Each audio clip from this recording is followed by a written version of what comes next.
aking isipan kung bakit kailangan pa mag-away na magkaibigan na dating magkakasama sa hirap o ginawa. Pero bakit ngayon nilamon ka na ng sistema hanggang tinta ng aking ballpen nagkulay dugo? Ang tiwala ko sa'yo patuloy na nagumuho. Kung hindi mo lang sinayang ang pagkakataon, magkakasama pa sana tayo hanggang ngayon. Tingnan mo ang ating sitwasyon, biglang nag-iba. Imbis na batiin ka, namumura tuloy kita. Ikaw kasi ang dahilan at pinagmulan, akin lang dinugtungan ang away mong sinimulan. Ang ulan di titigil, lalong lumalakas hanggat ungas ka pa rin kami belmi na matigas. At kahit nasa inyo'y kami maraming nasasabi, kahit pa paano kating lahat nalulungkot sa mga nangyari. Wala kaming ginawa kundi ang magpakabait, ni hindi namin alam kung ba't ang daming galit. Baka inggit ang dahilan, hindi yung basihan upang ang sitwasyon natin mauwi sa personalan. Kung hindi mo lang sana kaming lahat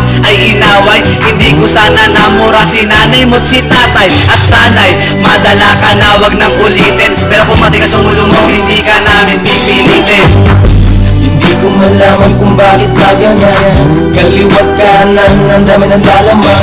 Kayo ang magsabi kailan ba magwawakas, mga dating nakasama na miwalay na landas. Panahon na wantas namin to ginawa para magluksa sa mga nangyari at mga nagawa. At ang tula kong ginawa ay handog para sa'yo at sa mga nakakalaban sa pinasok ng laro. Bakit kung naman natin balikan ang mga nagawa mong kasalanan? Yung tuloy pag nagkikita di na tayo nagpapansinan lang. Diba ang buong ngayon ay yung pagmula sa'yo, imbis na dati kumakain lang tayo ng salo-salo, naghalo ang tungkol sa saya. Yan ang nadarama sa pinaalala ko na dati tayo magkasama. Sayang lang ang aking oras at ang aking panahon. Dati kumikikita na isa palang maluto. Wala kaming ginawa kundi ang magpakabait, ni hindi namin alam kung ba't ang daming galit. Baka inggit ang dahilan, hindi yung basihan upang ang sitwasyon natin mauwi sa personalan. Kung hindi mo lang sana kaming lahat ay inaway, hindi ko sana namura si nanay mo't si tatay. At sana'y madala ka na wag nang ulitin, pero kung matigas ang ulo mo hindi ka namin pipilitin. Bakit kailangan lumantong sa ganito? Laging tanong ba't pinagsigawan ng balita? Nagsimula sa bulong tulong-tulong binubuwang pamilya namin. Ba't ganun? Wala naman kaming atraso sa haba ng panahon. Kami mabait, bakit madaming galit? Nagpapakapalit ang pananahimik namin.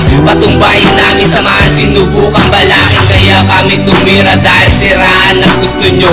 Kaya ako tanginan nyo lahat ang sabi mo. Ako nagulat na mulat, mabuti bakit sumama dahil sa inyong kagagawang buhay namin na pura rakunay. Kaming kaibigan, totoong tao, walang kaaway. Pero ngayon demonyo pa sa demonyo, sabay ko sabay. Mga naiinggit, mga sinungaling, mga bulaan, mga kasama namin noon ngayon nagsasabwatan. Ano ba ang pulot dulo? Alam nyo ba ang epekto? Yung epekto sa kwento alam namin sa amin. Wala kaming ginawa kundi ang magpakabait, ni hindi namin alam kung ba't ang daming galit. Baka inggit ang dahilan, hindi yung basihan upang ang sitwasyon natin mauwi sa personalan. Kung hindi mo lang sana kaming lahat ay inaway, hindi ko sana namura si nanay mo't si tatay. At sana'y madala ka na wag nang ulitin, pero kung matigas ang ulo mo hindi ka namin pipilitin. Wala kaming ginawa kundi ang magpakabait, ni hindi namin alam kung ba't ang daming galit. Baka inggit ang dahilan,